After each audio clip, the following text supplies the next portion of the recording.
Yo guys, for today's video natin may kakabit tayong importante para dito sa motor nating si Hanley. Ito nga pala yung ito yung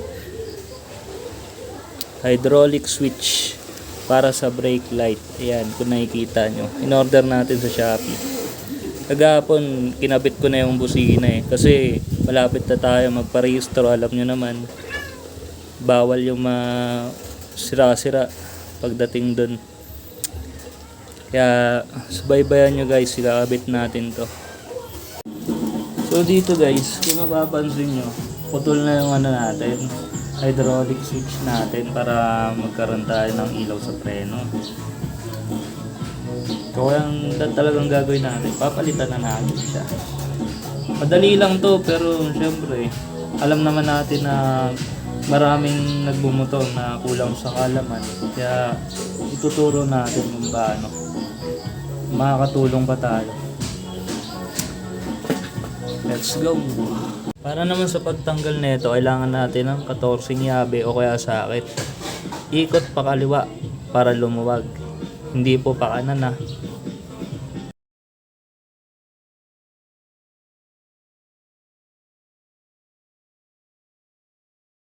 Ito guys, tanggalan natin siya. Napakalinis, no? Tanggalan natin yung nasira. Ayan, no? Kung makikita nyo, putol yung wire. Yan. Kaya kakabit na natin itong bago. At yung bago, kakabit na natin. Let's go!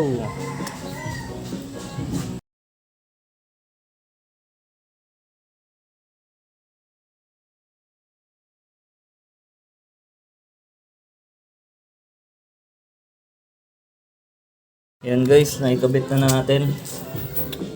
Nabit na natin siya. Ngayon, iano na lang natin doon sa sa may sakit.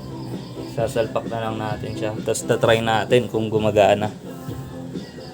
Yan guys, kung nakikita nyo, may ilaw na siya guys. Ayan . Effective. Diba? Effective yung inabit natin. Nag-bleed tayo kasi lumambot yung preno ko . Bumaba . I-bleed natin ng konti.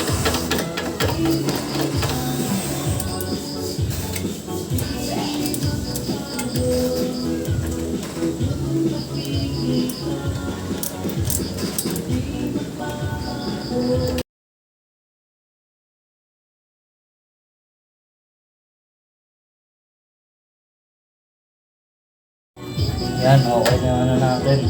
Preno natin. Wala na rin tayong brake fluid. Aray ko. Okay na. Tapos na. Dahil okay na ating motor, ibigyan natin siya ng montage.